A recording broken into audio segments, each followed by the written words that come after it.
बरादरान मिल्लत इस्लामी अस्सलामु अलैकुम व रहमतुल्लाहि व बरकातुहू।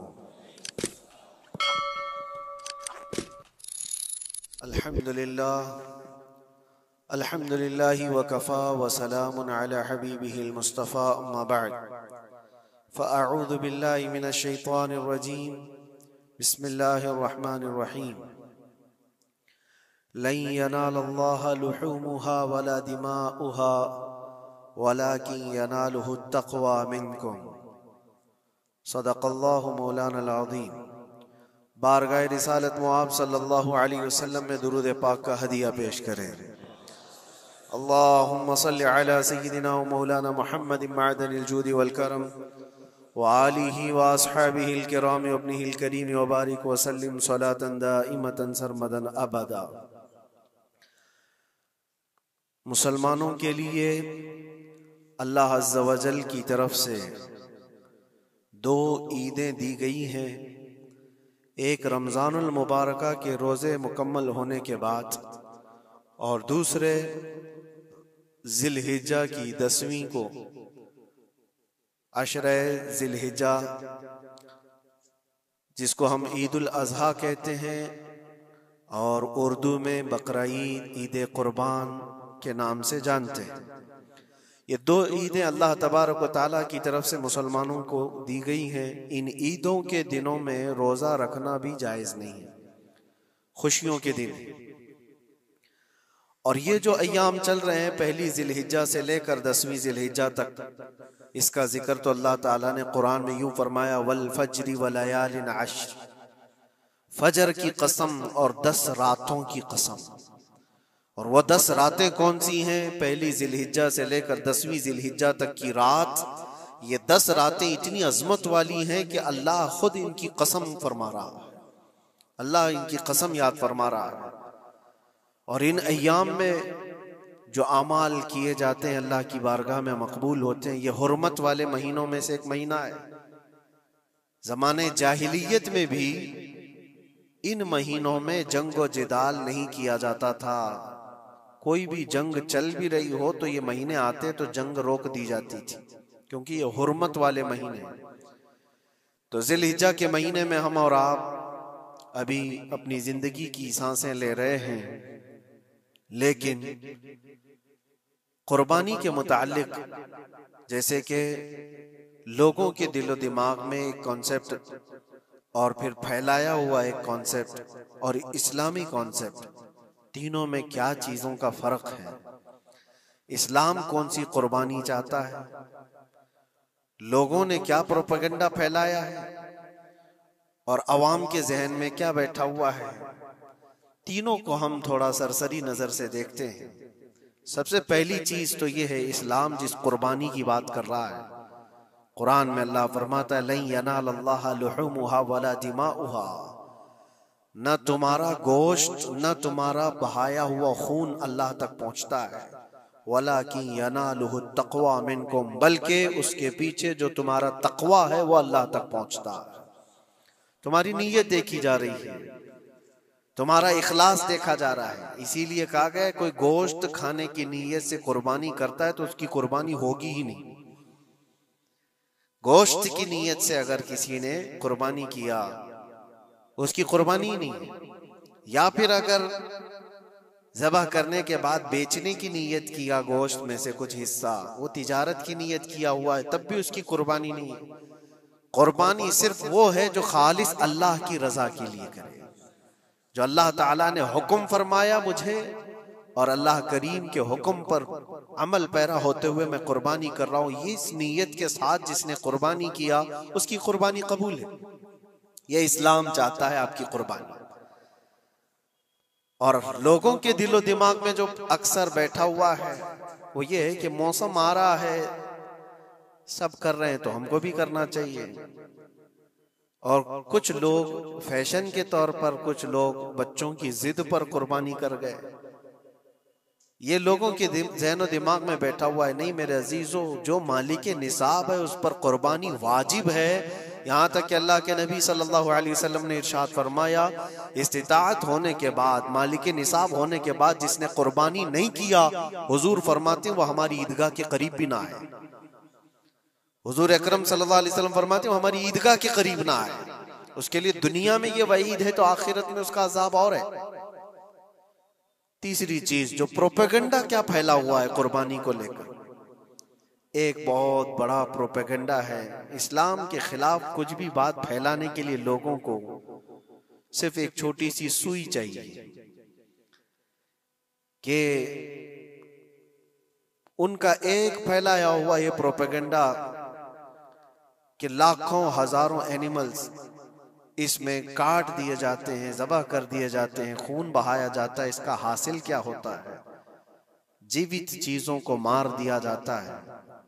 मेरे अजीजों, लोग ये बातें तो सिर्फ और सिर्फ इस्लाम के खिलाफ करने के लिए फैलाते हैं, जबकि मैं आपको बताऊं दुनिया के तकरीबन मज़ाहिब में कुर्बानी का कॉन्सेप्ट मौजूद है।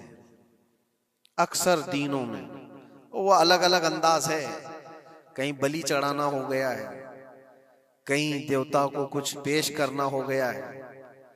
कुर्बानी का कई जगहों पर ये कॉन्सेप्ट मौजूद है, लेकिन कोई अपने गरेबान में झांकता थोड़ी ना, दूसरे के घर में झांकने की आदत ज्यादा होती है। इस्लाम की कुर्बानी लोगों को नजर आती है कि मुसलमान जितना प्रैक्टिकल है अपने दीन पर, दुनिया में कोई भी अपने दीन पर इतना प्रैक्टिकल नहीं है। कोई भी अपने दीन पर इस तरह पाबंदी से अमल करने वाला मिलता नहीं। जलन इसी बात की तो है कि कोई पोस्टर नहीं लगाते, कोई ऐलान नहीं करते और जुमा में पूरी सफे इनकी भरी नजर आती। कौन तुम्हें प्रचार करके जुमा में बुलाता है? वो खालिक कायनात की तरफ से तुम्हारा जो लगाव है, वो जो तुम्हें खींच कर घरों से मस्जिदों में लाता है। फितनों का दौर है, उसके बावजूद जुमा में कोई भी मस्जिद ऐसी नहीं होगी जो खाली पड़ी हुई। मुसलमान आज के दौर में भी अपने दीन पर अमल पैरा है और ये तकलीफ का सबब बन जाता है दूसरों के लिए। इसी तरह कुर्बानी के अय्याम आते हैं तो कुछ मॉडर्न ख्यालात वालों को ला करके हमारे दरमियान पेश किया जाता है। वो ऐसी मीठी मीठी बातों के जरिए से तुम्हें लुभाने की कोशिश करें। इतने पैसे खर्चा करने के, 40,000 का 50,000 का बकरा लेने से बेहतर है किसी गरीब को मदद कर दिया जाए, किसी का घर बना दिया जाए, किसी का राशन पहुंचा दिया जाए। मियाँ वो साल भर हम करते हैं अल्हम्दुलिल्लाह, कुर्बानी के दिनों में ही क्यों? अल्लाह के नबी सल्लल्लाहु तआला अलैहि वसल्लम की हदीस सुन, हुजूर पाक सल्लल्लाहु तआला अलैहि वसल्लम फरमाते हैं कुर्बानी के दिन यानी जिलहिज्जा की 10, 11 और 12, ये 3 दिनों के अंदर हुजूर फरमाते हैं कोई अमल दुनिया में कुर्बानी से ज्यादा अहमियत अल्लाह के नजदीक नहीं रखता। कोई अमल अल्लाह को इससे ज्यादा प्यारा नहीं है कुर्बानी। और एक बात मैं आपको बताऊं, लोग हमें जालिम की शक्ल में पेश करते हैं कि काट देते हैं, ज़बह कर देते हैं। हम अपनी मर्जी से अगर काटें, अपनी ख्वाहिश के लिए काटें तो हराम है, और जिसने खुद जान डाला है उसके हुक्म पर काटें तो ये हराम नहीं है, ये उसके हुक्म की फरमाबरदारी है। एक बात याद रखो, जानवर तो ये बकरा हो, भैंस हो, ऊंट हो, जिनकी कुर्बानियां होती हैं, ये अलग। जो मछली खाते हैं उसमें भी अगर कोई इंटरटेनमेंट के लिए शिकार करता है कि अपनी तफरीह कल्ब के लिए, तो उस मछली का शिकार करना भी हराम है। हाँ, खाने की नीयत है, तिजारत की नीयत है, तो मकसद के तहत अगर मछली पकड़ रहा है तो उसके लिए जायज है। इस्लाम यूं ही किसी चीज की जान लेना और खून बहाने का हुक्म नहीं देता। अल्लाह तबारक व तआला का हुक्म है और उसने कायनात को जिस अंदाज से बनाया है, इन जानवरों को अल्लाह ताला ने हमारे खाने के लिए बनाया है, जिसकी वजह से ये कुर्बान किए जाते हैं। और अगर मैं कहता हूं सारे जानवरों की कुर्बानी बंद करके देख लो, फिर जानवर ही रहेंगे, तुम्हारा रहना मुश्किल हो जाएगा। इस्लाम की ये कुर्बानियां तो साल में एक मर्तबा होती है ना, जो एक दिन की जाती है, 10वीं जिलहिज्जा से 12वीं को। अगर नौजवानों में एक दावत देता हूं, जाओ, आज तो AI का जमाना है, कुछ भी पूछो तो ला करके तुम्हारे सामने रख देगा सारा डेटा। जरा ये भी डेटा निकाल करके देख लो कि साल भर में KFC में कितनी चिकन ज़बह होते हैं, पूरी दुनिया भर में पर डे। मैकडोनल्ड सिर्फ चिकन ही नहीं बेचता, गाय का गोश्त भी बेचता है पूरी दुनिया भर में, जिसको यहाँ पर भी बहुत सीने से लगा करके रखे गए हैं। पूरी दुनिया भर में उनका इस्तेकबाल है, क्योंकि अमेरिकन कंपनियां हैं, बाप दादा की कंपनियां हैं, इनको कोई आंख नहीं दिखा सकता। और इंटरनेट के डेटा के हिसाब से पर डे 68,000 गाय तो मैकडोनल्ड ज़बह करता है। पर डे की बात कर रहा हूं, साल भर की नहीं। साल भर इनका डेटा बहुत ज्यादा है, मिलियंस में है, और 1 बिलियन से ज्यादा चिकन वहां पर भी कुर्बान होती हैं जो फ्राइड चिकन खाते हैं। ये तो एक कंपनी की बात कर रहा हूं, ऐसी बहुत सारी कंपनियां हैं। तो कभी किसी ने ये एतराज किया कि ये कंपनियां इतने जानवरों को ज़बह करती? नहीं, बकरीद के दिन सबके सींग नजर आते हैं, जानवरों की मोहब्बत उमड़ उमड़ करके आती है। साल भर जो कुर्बान हो रहे हैं, कभी किसी ने ऑब्जेक्शन नहीं किया कि ये सारे आउटलेट्स बंद क्यों नहीं कर दिए जाते, ये सारी दुकानें क्यों नहीं बंद कर दी जाती जो साल भर ज़बह कर रहे हैं। हाँ, हो सकता है मैकडोनल्ड यहाँ नहीं ज़बह करता गाय को, क्योंकि यहाँ पता है हालात सही नहीं है, लेकिन दूसरी जगह पर जाकर देखें, सब जगह पर बीफ आसानी से उनके यहाँ मिलता है। मैं ये बातें सिर्फ और सिर्फ ये इसलिए कह रहा हूँ, फैलाया हुआ प्रोपेगेंडा क्या है, जानवरों से मोहब्बत ये सिखाएंगे हमें। अल्लाह के नबी सल्लल्लाहु ताला अलैहि वसल्लम फरमाते हैं, बनी इसराइल की एक खातून को मैंने जहन्नम में देखा। किस बुनियाद पर? फरमाते हैं वो इबादत गुजार थी, जाहिदा थी, परहेजगार थी, लेकिन एक बिल्ली पाली हुई थी, और उसने कभी इबादत करनी होती तो 2-2 दिन 3-3 दिन तक अपने कमरे में गोशा नशीन हो जाती थी अकेली। और उसने अपनी बिल्ली को एक जगह पर गले से रस्सी लगाकर बांध दी, और 3 दिन तक वो अपनी इबादत में रही, मसरूफ रही। और 3 दिन के बाद उसे ख्याल आया तो जाकर देखी बिल्ली मर चुकी थी। हदीस पाक में, सही हदीस है, अल्लाह के नबी सल्लल्लाहु अलैहि वसल्लम फरमाते हैं, सिर्फ इस बुनियाद पर अल्लाह तबारक व तआला वो इबादत करने वाली औरत को जहन्नम में भेज दिया। जो मेरी मखलूक पर रहम नहीं करता वो रहम के काबिल नहीं है। ये सिखाएंगे हमें जानवरों पर रहम करना।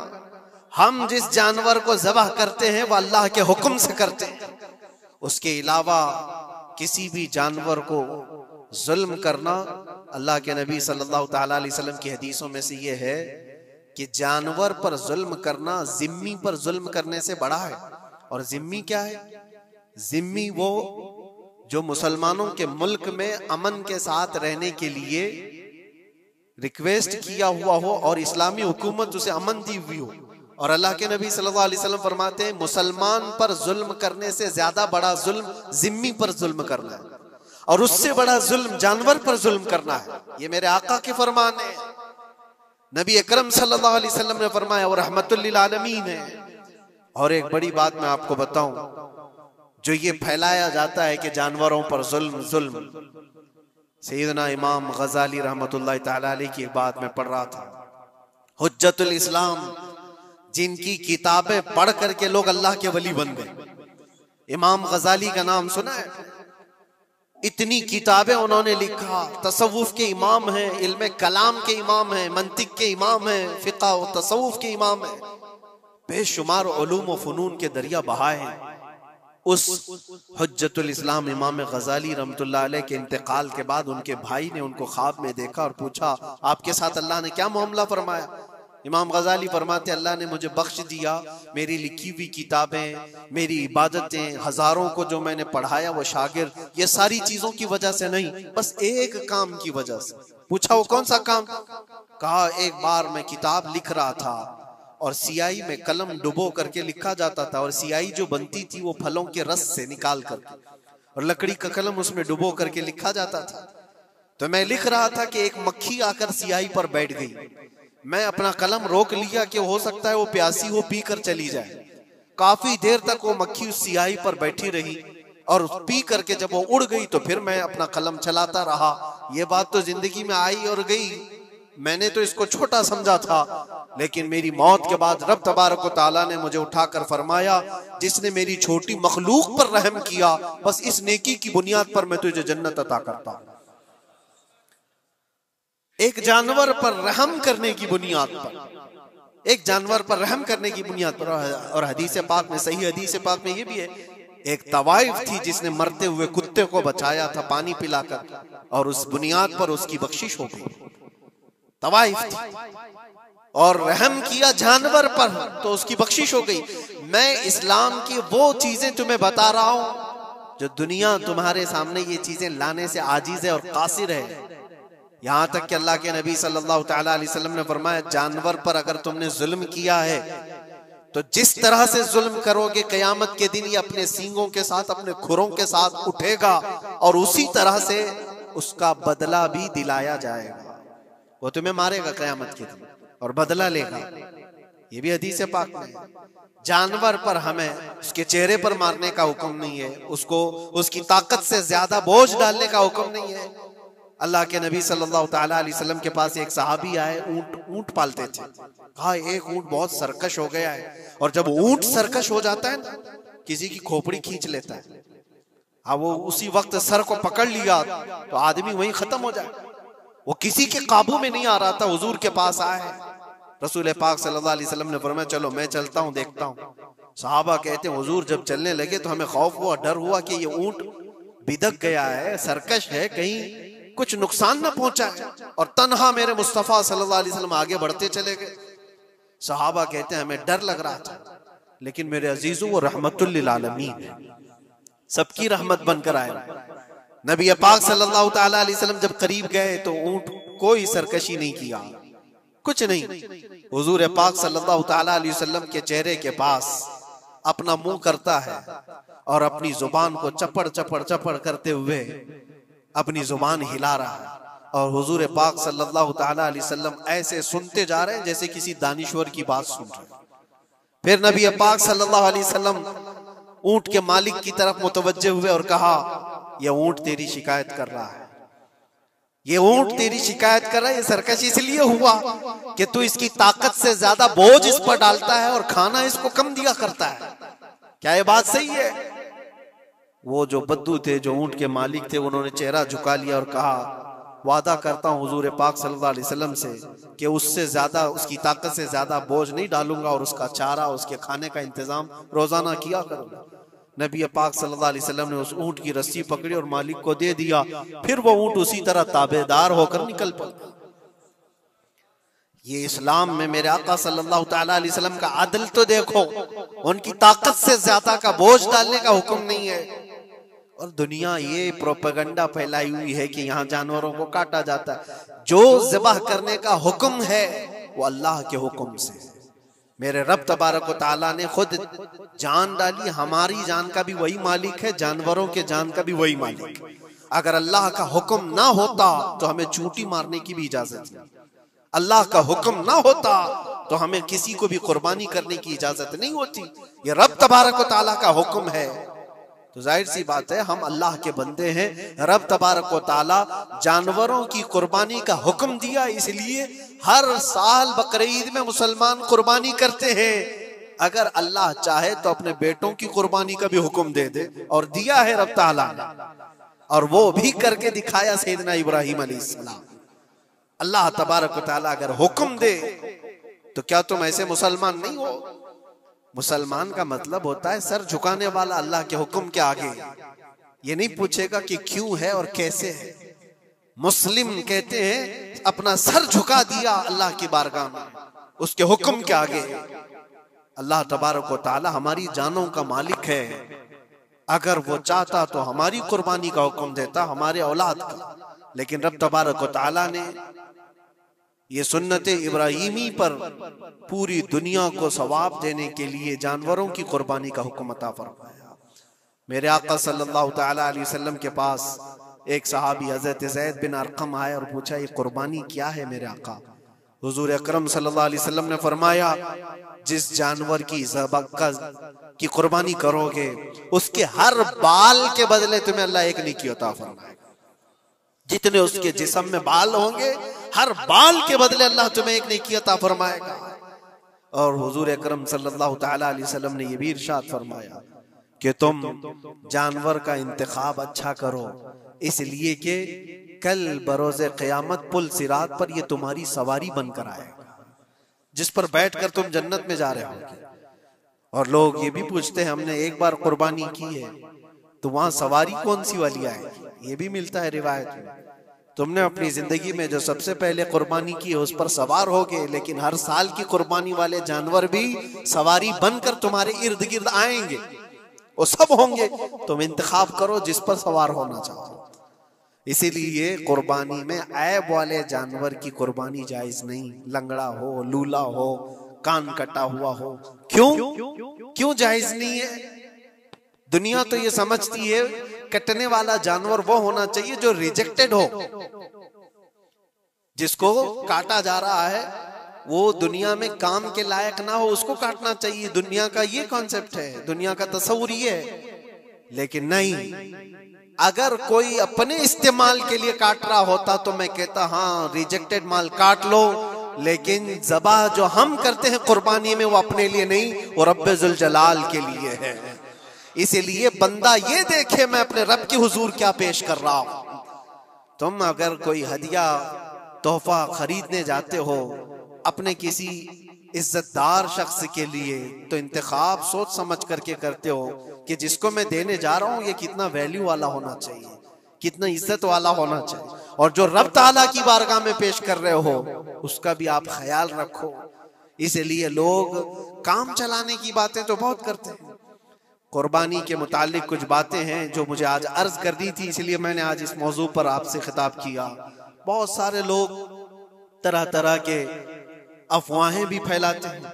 ये तो उन गैर मुस्लिमों के एतराज़ात का मैंने जवाब दिया।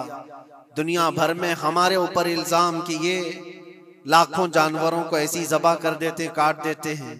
लेकिन मेरे अजीजों, यही वो दुनिया है जो एक तरफ तो जानवरों की हिमायत और मोहब्बत की बात करती है और दूसरी तरफ इनके बड़े बड़े मल्टीनेशनल कंपनियां जानवरों को बेदरीग ज़बह करते हैं, कत्ल कर रहे हैं और खाने में भी इस्तेमाल कर रहे हैं। और सिर्फ इतना ही नहीं, सारे जानवरों की खालें, लेदर की बैग, लेदर के जूते, लेदर के बेल्ट, लेदर की टोपियां, लेदर के जैकेट सब बना करके दुनिया पहन रही है और कीमती चीजों में उसको शुमार किया जाता है।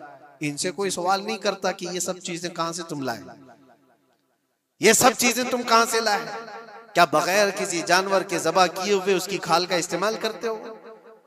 लेदर का इस्तेमाल तो सारी दुनिया बड़े फख्र से कर रही है, हत्ता कि घरों के इस्तेमाल करने वाले सोफे और कुर्सियों पर तक इस्तेमाल है, अपनी बैठने वाली गाड़ियों में कार की सीट पर तक इस्तेमाल है। तुम्हारे पहनने वाले जूते, तुम्हारे पहनने वाले बेल्ट, तुम्हारे पहनने वाले जैकेट, सब जगह तुम्हारा इस्तेमाल है। और सिर्फ मैं ये नहीं कह रहा कि दुनिया में सिर्फ मुसलमान इस्तेमाल करते, सारी दुनिया लेदर का इस्तेमाल करती है। ये लेदर कहां से आता है?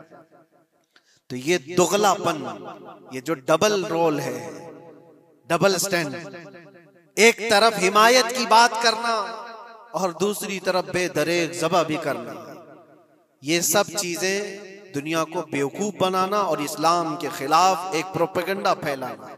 लेकिन ऐ मुसलमानों, ज़हन और दिमाग में किसी ऐसे मॉडर्न कल्चर के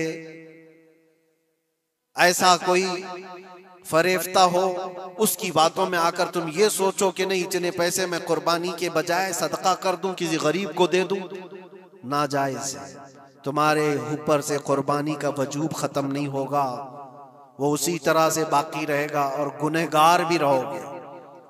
अल्लाह करीम से ज्यादा तुम रहम करने वाले नहीं हो, अल्लाह अरहमुर राहिमीन है। अल्लाह अरहमुर राहिमीन है। जब वो हुक्म अता फरमा रहा है तो क्या तुम्हारे दिल में उससे भी ज्यादा रहम है? तो कुर्बानी के दिनों में सिर्फ कुर्बानी ही होगी। अब कुछ जो चीजें ऐसी हैं फैलाई गई, देखें एक बात मैं आपको बताऊं, अल्लाह के नबी सल्लल्लाहु तआला अलैहि वसल्लम रहमतुल लिल आलमीन है, सबका मानना अकीदा है। वो रहमतुल लिल आलमीन रसूल सल्लल्लाहु अलैहि वसल्लम ने खुद अपने हाथों से कुर्बानी फरमाई, और एक दो नहीं 100 ऊंट आए थे, जिसमें से 63 ऊंटों को मेरे आका सल्लल्लाहु अलैहि वसल्लम ने नहर फरमाया। 63 ऊंटों को खुद हुजूर ने ज़बह फरमाया और उसके बाद हजरत अली मुर्तदा शेर खुदा रदी अल्लाह ताला अन्हु को दिया, बाकी के ऊंटों को तुम ज़बह करो।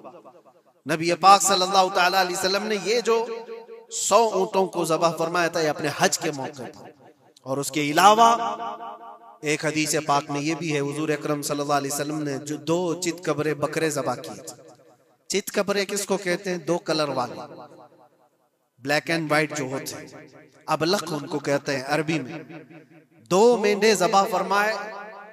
एक नबी पाक सल्लल्लाहु ताला अलैहि वसल्लम ने अपनी जानिब से कुर्बान फरमाया और दूसरा पूरी उम्मत की तरफ से कुर्बान फरमाया। ये रसूल पाक सल्लल्लाहु ताला अलैहि वसल्लम के, इसीलिए तो मैं अर्ज करता हूँ मेरे अजीजों, हमारे इमाम ने सच कहा, जो न भूला हम गरीबों को रजा, याद उसकी अपनी आदत कीजिए। कुर्बानी साल में 1 मर्तबा हो रही है, रसूल पाक सल्लल्लाहु ताला अलैहि वसल्लम कुर्बान कर देते अपने नाम से, वो तो किया ही, लेकिन क़यामत तक आने वाली अपनी उम्मत की तरफ से भी खुद अपने हाथ से कुर्बानी फरमाए।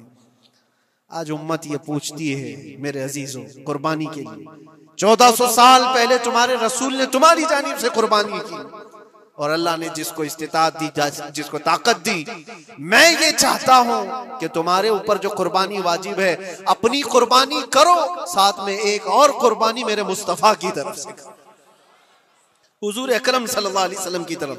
जबकि उनके एहसान का बदला पूरी उम्मत नहीं अदा कर सकती, लेकिन हम हदिये तशक्कुर के तौर पर अपनी तरफ से पेश कर सकते हैं। और कुछ लोगों ने ये समझ रखा है, एक बकरा लेकर के आते हैं, पूरे घर वालों की तरफ से कुर्बानी, एक बकरा पूरे घर वालों की तरफ से कुर्बानी। मेरे अजीजों, बकरा एक आदमी की तरफ से ही कुर्बान होगा जो मालिक निसाब है। घर में अगर 4 लोग मालिक निसाब है तो चारों पर कुर्बानी है, शोहर पर भी, बीवी पर भी, बेटे पर भी, जो जो मालिक निसाब है। मालिक निसाब का मतलब क्या है आप जानते हैं? जिसके पास 52.5 तोला चांदी या 7.5 तोला सोना या उसके बराबर की कीमत हो, दोनों में से किसी एक के बराबर की कीमत हो। इस जमाने में आप कैलकुलेट कर लो 52.5 तोला चांदी की कीमत क्या हो सकती है। उतनी अगर तुम्हारे पास रकम है, उतनी मालियत है तुम्हारे पास, तो तुम मालिक निसाब हो और तुम्हारे ऊपर कुर्बानी वाजिब है। कुर्बानी तुम्हारे ऊपर वाजिब है, और कुर्बानी वाजिब होने के लिए साल भर पैसे होना जरूरी नहीं, कुर्बानी के दिनों में अगर वो मालिक निसाब हुआ तब भी उस पर वाजिब है। ज़कात का हुक्म अलग है, कुर्बानी का हुक्म अलग है। और पूरे घर की तरफ से एक बकरा कुर्बान किया तो किसी का भी नहीं हुआ। अगर 4 लोग घर में रहते थे और चारों की तरफ से एक बकरा ज़बह किया और चारों का नाम लिया गया है, तो किसी के नाम से कुर्बानी नहीं हुई, क्योंकि पर्टिकुलर एक ही की तरफ से कुर्बानी हो सकती है।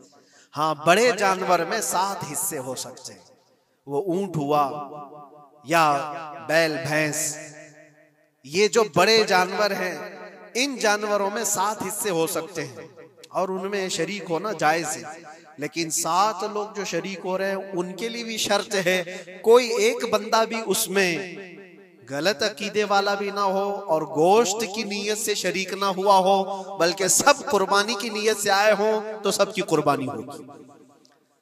ये ख्याल भी रहे, जरूरी है। अब हालात ऐसे आ गए कि सबके लिए एक बकरा लेना अगर ताकत के भर नहीं है, इस्तिताअत नहीं है, तो वो बड़े जानवर में हिस्सा ले सकते हैं जहां पर ये कुर्बानियां हो रही हैं, शरीक हो सकते हैं। कुछ लोगों ने ये प्रोपेगेंडा भी फैलाया है हमारे दरमियान में से कि बड़े की कुर्बानियां जो होती हैं, इज्तिमाई कुर्बानियां, ये जायज नहीं है, आदमी को अपनी कुर्बानी के वक्त सामने होना जरूरी है। ऐसी बातें फैलाई गई हैं। मैं आपको हदीस पाक सुनाता हूं। अल्लाह के नबी सल्लल्लाहु ताला अलैहि वसल्लम ने इरशाद फरमाया हजरत फातिमा से, कहा है फातिमा अपनी कुर्बानी के वक्त सामने रहो, कुर्बानी के खून का कतरा जमीन पर गिरने से पहले अल्लाह ताला तुम्हारे पिछले सारे गुनाह माफ फरमाएगा। हदीस पाक है, लेकिन साथ में दूसरी हदीस ये भी है, नबी पाक सल्लल्लाहु ताला अलैहि वसल्लम ने अपनी कुर्बानी का वकील हजरत अली को बनाया था कि अपनी नियाबत दे दी कि मेरी तरफ से तुम कुर्बानी करो। इस तरह से जो मुसलमान इस्तिताअत नहीं रखता खुद करने की, वो अपनी जानिब से किसी दूसरे को वकील बना सकता है, शरअन जायज है। किसी को भी वकालत दी जा सकती, नियाबत दी जा सकती है, मेरे तरफ से तुम कुर्बानी करो। जैसे कि घर में कोई औरत मालिक निसाब है, अगर ये हुक्म होता कि औरत खुद जाकर के करे तो कहां से करती? औरत किसी को वकील बना सकती है, अपने शोहर को कह दी या किसी को दे दिया पैसे कि मेरी जानिब से तुम कुर्बानी करो, ये जायज है बिल्कुल। जिन लोगों ने ये प्रोपेगेंडा फैलाया है हमारे दरमियान में कि कुर्बानियां नहीं होती, वो जाहिल लोग हैं, पढ़े लिखे लोग नहीं। शरई मसाइल को जाने बगैर इस तरह की बातें अवामुल नास में, अवामुल मुस्लिमीन में फैलाना ये गुनाह है। हाँ, इस बात को याद रखें, जो वकील है कुर्बानी का, उसके ऊपर जिम्मेदारी है कि वो जितने लोगों की कुर्बानी कर रहा है जानवर शरीयत के मुताबिक का ले, ऐबदार जानवर की कुर्बानी ना करे। लागर हो, कमजोर हो, सींग टूटा हुआ हो, कान कटा हुआ हो, पैर कटा हुआ हो, दुम कटी हुई हो, या इतना कमजोर के चल नहीं सकता, खड़ा नहीं हो सकता, ऐसा ऐबदार जानवर ना ले। ये वकील की जिम्मेदारी है जो सबकी तरफ से कुर्बानी कर रहा है। और दूसरी चीज, ऐब किसको कहते हैं? ऐब किसको? कान में अगर सुराख है तो वो मकरू है, लेकिन कुर्बानी है उसकी। हाँ, सींग अगर बचपन उसके पैदाइशी नहीं आए थे तो जायज है उसकी कुर्बानी। आए थे और टूट गए तो उसकी मिकदार बताई गई है। 1/3 हिस्सा अगर टूटा है तो उस वक्त तक जायज है, उससे ज्यादा जड़ से टूटे हुए हैं तो कुर्बानी जायज नहीं। कोई पैर पूरा कटा हुआ है, दुम पूरी कटी हुई, ये ऐब में आता है। ऐबदार जानवर की कुर्बानी जायज नहीं, ये वकील करेगा, नहीं करेगा तो वो गुनहगार है। लेकिन इसका मतलब ये नहीं होता कि इज्तिमाई कुर्बानी जायज ही नहीं, जायज ही नहीं। ऐसी बातें क्यों फैलाई जाती हैं? हदीस पाक में मिलता है कि नियाबत और दूसरे को वकालत देना जायज है। अब कुछ लोग ये भी फैलाते हैं कि कुर्बानी के जो हिस्से लिए जाते हैं, गोश्त दिया जाए तो उसकी कीमत अलग होती है, गोश्त ना लो तो उसकी कीमत अलग होती है। सब फैली हुई चीजें हैं। उसका रीजन भी पता करना चाहिए, ऐसी बगैर इल्म के बात करने से। 4000-5000 रुपए का एक हिस्सा आता है अगर शहर में कोई बड़ा जानवर ज़बा करे, क्योंकि महंगा मिलता है बैल, और बाहर जब जाकर के कोई ज़बा कर रहा है तो वही एक हिस्सा 1500 रुपए में, 2000 में हो जाता है। तो कुछ लोगों को ये गलत फहमी फैलाई जाती है कि ये लोग करते ही नहीं है और ऐसे ही पैसे वसूलते हैं। ऐसा नहीं। दूर दराज कुछ इलाके ऐसे हैं, बंगाल है, उड़ीसा है, और भी कई इलाके बिहार के, जहां पर बड़े जानवर निहायत ही सस्ते दाम में मिलते हैं। बल्कि वहां पर जानवरों की कीमत सिर्फ 5000, 6000 और 10,000 के नीचे होती है, बड़े जानवरों की, जो हमने देखे हैं। वहां जाकर कुछ तंजीमें कुर्बानी करती हैं। अगर वो सही तरीके से शरीयत के मुताबिक जानवर लेकर के कर रहे हैं तो कोई हर्ज नहीं, चाहे वो 200 रुपए हिस्से में भी करता हो, कोई हर्ज नहीं। कीमत मैटर नहीं करती, जानवर मैटर करता है। कीमत चाहे जितनी भी हो रही हो। इस चीज को आज वजाहत करना जरूरी था, इसलिए मैंने आपके सामने बयान किया। गलत फहमियों में ना फैले, गलत फहमियां ना फैलाएं, खुद भी बचे। हाँ, अफजल क्या है? अफजल तो ये है कि अल्लाह ने तुम पर वाजिब किया, तुम जाओ अपने हाथ से करो, तुम जाओ, क्योंकि हदीस पाक में मिलता है कि तुम अपने हाथ से कुर्बानी करो अगर ताकत रखते हो। उसके खून का कतरा गिरने से पहले तुम्हारे पिछले सारे गुनाह अल्लाह माफ फरमाए। यह अफजल है। ये सारी बातें थी जो ईद कुर्बान से रिलेटेड थी। अल्लाह करीम हम सबको उसकी रजा के लिए कुर्बानी करने की तौफीक अता फरमाए। लेकिन साथ में एक बात ये भी याद रखें, जब बंदा कुर्बान कर रहा होता है तो उसके अंदर ये नीयत भी हो, जैसे सैयदना इब्राहीम अलैहिस्सलातु तस्लीम को अल्लाह ताला ने क्या फरमाया था? 4 परिंदे लो, उनको ज़बा करो, उनके सर अपने पास रखो, उनका कीमा बनाकर 4 पहाड़ों पर रखाओ और फिर उन परिंदों का नाम लेकर के बुलाओ, वो जिंदा होकर के आ जाएंगे। क्योंकि इब्राहीम अलैहिस्सलाम ने अल्लाह से पूछा था कि अल्लाह तुम मरने के बाद लोगों को जिंदा कैसे करता है, मैं देखना चाहता हूँ। तो रब ताला उनको प्रैक्टिकल दिखाना चाह रहा था कि जाओ ठीक है, ज़बा करो 4 परिंदे और उनका कीमा बना दो, सर उनके अपने पास रख लेना और उनका कीमा 4 पहाड़ों पर रख कर आओ, और फिर आकर उन सरों के पास खड़े होकर उन परिंदों के नाम लेकर बुलाओ, आ जाएंगे। इब्राहिम अलैहिस्सलाम ने इसी किया, 4 परिंदे लिए थे। क्या क्या लिए थे आपको मैं बताऊं, एक मुर्गा था, एक कौवा था, एक कबूतर था और एक मोर था। परिंदों के नाम याद रख लें, कौवा है, मुर्गा है, कबूतर है और मोर है। चारों को ज़बा किया, उनके सर अपने पास रखे और जिस्म के सब कीमा बना दिया और 4 जगह पर मिक्स करके उनको रखा है। फिर आकर यहाँ खड़े हुए और पुकारा उन परिंदों का नाम लेकर, अल्लाह के हुक्म से आ जाओ। वो कीमा हवा में उड़ा, जिस्म बना और वैसी बगैर सर के उड़ता हुआ आया और अपने अपने सर से जुड़ करके वो जिंदा परिंदा हो गया। कुरान पाक में ये है मौजूद। 3 पारे में रब तबारक व तआला ने फरमाया, वइज़ क़ाला इब्राहीम रब्बी अरिनी कैफ़ तुह्यिल मौता क़ाल अवलम तुअमिन क़ाल बला क़ाल वलाकिन लियत्मइन्न क़ल्बी क़ाल फ़ख़ुज़ अर्बअतम मिनत-तैर फ़सुरहुन्न इलैका थुम्मा इजअल अला कुल्ली जबलिन मिनहुन्न जुज़अन थुम्मा उदउहुन्न यअतीनका सअया वअलम अन्नल्लाह अज़ीज़ुन हकीम। ये अल्लाह तबारक व तआला ने पूरा कुरान में फरमाया कि इब्राहिम अलैहिस्सलाम ने ये जो किया।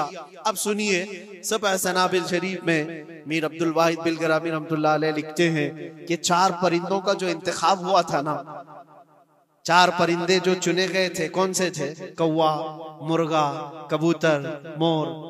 असल में जो है इनकी हर एक की एक खासियत है। कौवा लालची बहुत होता है, कौवा लालची बहुत होता है। मुर्गा, उसके अंदर शहवत बहुत ज्यादा है, औरत की ख्वाहिश। मुर्गे के अंदर ख्वाहिश शहवत ज्यादा होती है और कबूतर के अंदर दोस्ती करने की आदत ज्यादा होती है, जल्दी दोस्ती करता है। और मोर के अंदर दिखावे की आदत ज्यादा होती है, अपनी खूबसूरती का इजहार बार बार करता है। तो ये 4 चीजें उनके अंदर है, ये 4 परिंदों के अंदर। सूफिया इकराम फरमाते हैं, दर हकीकत आपको हुक्म था इन जानवरों को ज़बा का नहीं था। कौवे की लालच को ज़बा करो, मुर्गे की शहवत को ज़बा करो और बिना वजह के कबूतर की जो दोस्ती है हर आयरे गैरे से, इस दोस्ती के कद को कता करो और मोर के दिखावे की आदत को ज़बा करो। ये 4 बुरी आदतों को ज़बा करो तो अल्लाह की कुदरत के मुशाहिदे देखने मिलेंगे। दर हकीकत वहां पर सूफिया इकराम में फरमाते हैं, और यही बात है कि शैतान को जब कंकरियां मारने के लिए हुज्जात जाते हैं, वो तो एक पिल्लर है जिसको कंकरियां मारते हैं। वहां एक पिल्लर है, उस पिल्लर को कंकरियां मार करके आते हैं। लेकिन मेरे अजीजों, तसव्वुर ये होनी चाहिए, जिंदगी भर जो शैतान मुझे बहकाता है मैं उसको कंकरियां मार रहा हूं। अगर तुम्हारी नीयत साले हुई और कंकरी लग गई तो यकीनन जिंदगी भर शैतान की शरारतों से महफूज हो जाओ। तुमने अपने शैतान को जख्मी कर दिया, इसीलिए जिसका हज कबूल हो जाता है उसकी कंकरी वहां से उठा ली जाती, वरना तो 40 लाख लोग 70-70 कंकरियां मार करके आए तो पहाड़ बन जाना चाहिए। लेकिन कोई पहाड़ नहीं होता वहां कंकरियों का, जाकर देखें, ना ही उसको उठाया जा रहा है। लेकिन हदीस पाक में जिस हाजी का हज कबूल होता है उसकी कंकरियां उठा ली जाती है। वो शैतान को लग चुकी है, तो नीयत का दारो मदार है। इसीलिए सबसे पहले मैंने आयत यही पढ़ी, रब ताला फरमाता लन यनालल्लाह लुहुमुहा वला दिमाउहा वलाकिन यनालुहु तक़वा मिनकुम। हरगिज तुम्हारा गोश्त, तुम्हारा बहाया हुआ खून अल्लाह तक नहीं पहुंचता, बल्कि इसके पीछे जो तुम्हारी खालिस नीयत है, जो तक़वा है, वो अल्लाह तक पहुंचता है। कुर्बानियों में ये नियत करो कि रब तबारक व तआला, मैं अपनी सारी ख्वाहिशात को ज़बह कर रहा हूँ, मौला मुझे बुरी ख्वाहिशात से जिंदगी भर महफूज फरमा दे। व आखिरु दावाना अनिल हम्दुलिल्लाहि रब्बिल आलमीन। अस्सलामु अलैकुम।